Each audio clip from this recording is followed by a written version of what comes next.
Hello friends, आज मैं आपके लिए एक ऐसी कहानी लेकर आई हूँ जिसे सुनकर आप लोगों का विश्वास अपने भगवान पर, अपने गुरु पर, जिसको भी आप मानते हैं उस पर और भी गहरा हो जाएगा।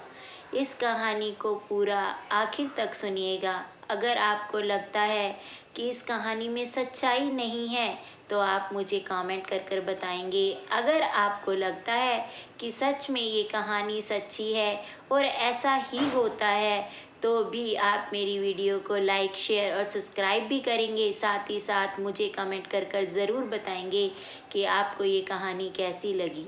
चलते हैं अपनी कहानी की तरफ। आज मैं आपको ऐसी स्टोरी सुनाऊंगी जिसको सुनकर आपका अपने गुरु पर, अपने भगवान पर विश्वास पहले से कहीं ज़्यादा हो जाएगा। चलते हैं अपनी कहानी की तरफ। एक बार एक साधु था, बड़ी मस्ती में रहता, फकीर, ना उसको अपने खाने की चिंता ना पहनने की चिंता, बस रमता जोगी अपने ही भगवान का नाम लेता रहता। एक बार क्या हुआ, बारिश का मौसम था, रास्ते में बारिश आ रही थी और वो रमता जोगी जा रहा था। रास्ते में पानी भर गया, जैसे सड़कों पर पानी भर जाता है। जिस तरह से बच्चे उछल कूद करते हैं पानी में, वैसे ही वो साधु जो है उछल कूद करता हुआ, पानी को उछालता हुआ बड़ी मस्ती से जा रहा था। थोड़ी दूर चलने पर उसे एक हलवाई की दुकान दिखाई दी और उस हलवाई की दुकान पर गर्मा गर्म जलेबी बन रही थी और दूध भी गर्म हो रहा था। आप सभी को पता है कि दूध और जलेबी सभी बहुत खुश होकर खाते हैं। ऐसे ही उस साधु के मन में भी उस दूध और जलेबी खाने की इच्छा हुई। पर वो रमता जोगी ज़रूर था, लेकिन वो किसी से कुछ भी मांगता नहीं था। उसका विश्वास था कि उसको जो चाहिए उसके प्रभु उसको बिना मांगे ही दे देंगे।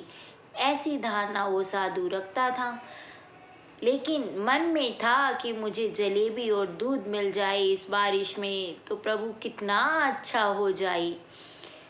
थोड़ी दूर चलते चलते वो उस दुकान के बिल्कुल पास पहुंच गया और उस दुकान के जो शटर होता है उसके पास जो छोटी सी छत सी बनी होती है दुकानों पर, उसके नीचे वो बैठ गया ताकि उसको भट्टी की गर्माहट मिल जाए, जिससे कि उसका शरीर थोड़ा बारिश में ठंडा होने की वजह से गर्म हो जाए।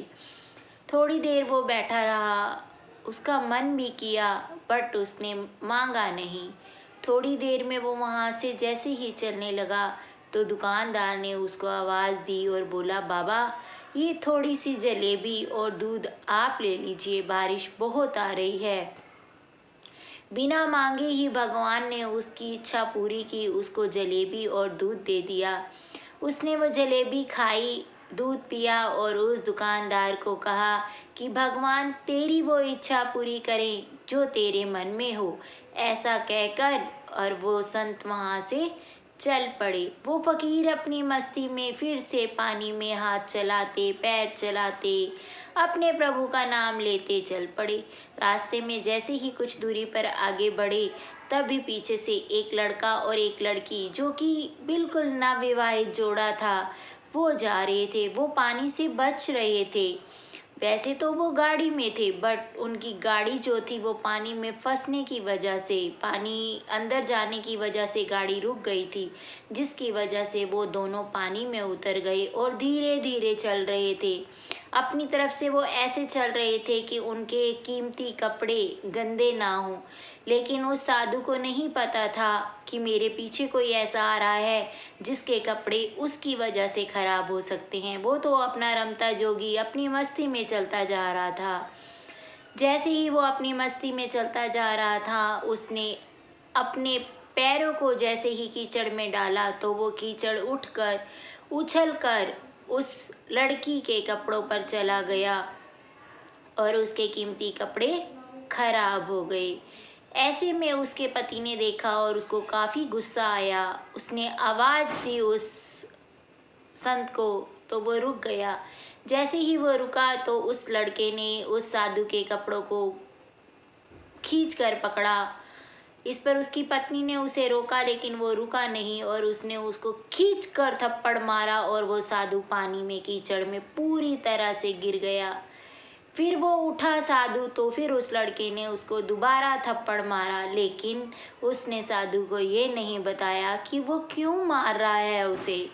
लगातार वो एक के बाद एक थप्पड़ उस साधु को मारता चला गया और कीचड़ में उसे घेर कर और वो वहाँ से चला गया। ये दृश्य सभी वहाँ के आसपास खड़े हुए लोग देख रहे थे। थोड़ी ही दूरी पर आगे जाने पर वो लड़का अपनी वाइफ के साथ अपने घर पहुँच गया। जैसे ही वो घर पहुँचा, उसकी वाइफ ने कहा कि आप जाकर चेंज कर लीजिए, कपड़े गीले हो गए हैं। कपड़े गीले होने की वजह से पैर भी गीले हो गए थे। जैसे ही वो लड़का अपने घर की सीढ़ियाँ चढ़ने लगा, घर की सीढ़ियाँ जैसे ही वो चढ़ता है, पीछे से उसको घर से आवाज़ आती है, बेटा ध्यान से चढ़ना, बेटा ध्यान से चढ़ना, आपके पैर गीले हैं। वो कहता है नहीं नहीं, कुछ नहीं होता। और ऐसा कहते हुए वो बड़ी स्पीड से ऊपर चढ़ता है और चढ़ते ही उसका पैर जो है बहुत बुरी तरह से फिसलता है और वो लड़का ऊपर की सारी सीढ़ियों से गिरता हुआ बिल्कुल ज़मीन पर आकर गिर जाता है। उसके माथे से, उसके हाथों से, पैरों से इतना खून निकलता है कि वहाँ पर उसके घर में उसकी पत्नी और बाकी लोग हैरान हो जाते हैं कि 5 से 6 सीढ़ियों से गिरने पर भी इतनी चोट लग सकती है। वो उसको उठाते हैं और घर पर बात होती है कि ये उस साधु का श्राप है जिसकी वजह से ये हुआ है। लोग उस साधु को दोबारा से पकड़ लेते हैं। जैसे वो उस साधु को पकड़ कर लाते हैं तो साधु कहता है, मैंने कोई श्राप नहीं दिया, मैंने कुछ नहीं किया ऐसा। एक लड़का कहता है, नहीं मैंने सब देखा, आपके श्राप की वजह से ही वो गिरा है, ऐसे तो वो गिर ही नहीं सकता। तो साधु ने कहा, आप मुझे एक बात बताओ, अगर आपने सब देखी है तो जब सड़क पर इस लड़के ने मुझे इतनी बुरी तरह मारा तो मेरी क्या गलती थी? मैंने ऐसा क्या कसूर किया था जो इस लड़के ने मुझे मारा? वो लड़का कहता है कि आपने इसकी बीवी को पर गंदा कीचड़ उछाला था जिससे उसके कपड़े खराब हो गए। तो वो साधु दोबारा से उससे पूछता है, तो मैंने बीवी के कपड़ों पर डाला था ना, मैं उसे गलती से डाला था, बट मैंने इसे तो कुछ नहीं कहा, इस लड़के से तो मैंने कुछ नहीं कहा जो इसने मुझे इतना मारा। तो वो लड़का कहता है, वो उसकी पत्नी है, वो उससे प्यार करता है, वो सहन नहीं कर पाया कि कोई उसके कपड़ों पर इस तरह से कीचड़ उछाले। साधु बड़े ध्यान से सुनता है और बहुत जोर जोर से हंसने लगता है, ठहाके लगाता है। ऐसा देखकर सभी उससे पूछते हैं कि तुम ऐसा क्यों हंस रहे हो, क्या रीज़न है हंसने का? तो वो कहता है, जब एक इंसान अपनी बीवी से इतना प्यार करता है कि अगर उसके कपड़े गीले हो गए, कपड़े गंदे हो गए और वो सहन नहीं कर पाया, तो मैं तो रमता जोगी हूँ। कोई ऐसा भी है मुझसे जो मुझे बहुत प्यार करता है, तो फिर वो कैसे सहन करेगा, वो कैसे इस चीज़ को सहन करेगा कि कोई मुझे मारे? मेरी गलती नहीं है लेकिन फिर भी मुझे मारे, तो वो कैसे सहन करेगा? ये मार मैंने नहीं, ये मार तो उसी ने मारी होगी, बट मैंने तो कोई भी श्राप नहीं दिया है इसे। इस कहानी से सोचिए हमें क्या शिक्षा मिलती है। इस संसार में कोई तो ऐसा है जो आपसे प्यार करता है, आपका ख्याल रखता है, दुनिया के रिश्ते और नातों से भी बढ़कर वो आपसे प्यार करता है, आपसे प्यार करता है। उसके प्यार को समझिए, उसकी भावनाओं को समझिए, उसके एहसास को समझिए। जिस दिन आप उसके प्यार को, उसके एहसास को समझ जाएंगे, आप अपनी ज़िंदगी में बहुत ही ज़्यादा कामयाब हो जाएंगे। ये कहानी का अंत एक लाइन से होता है जिसको कहते हैं, ऊपर वाले की लाठी में आवाज़ नहीं होती, पर वो जब पड़ती है तो बहुत ज़ोर से पड़ती है। इसलिए मेरे दोस्तों, आप अपनी ज़िंदगी में ऐसा कुछ भी मत करिए जिससे दूसरे को तकलीफ हो। अपने कर्मों को अच्छा बनाइए, क्योंकि अगर आपके कर्म अच्छे हैं तो वो ऊपर वाला हमेशा आपके साथ है। चाहकर भी कोई आपके साथ बुरा नहीं कर पाएगा।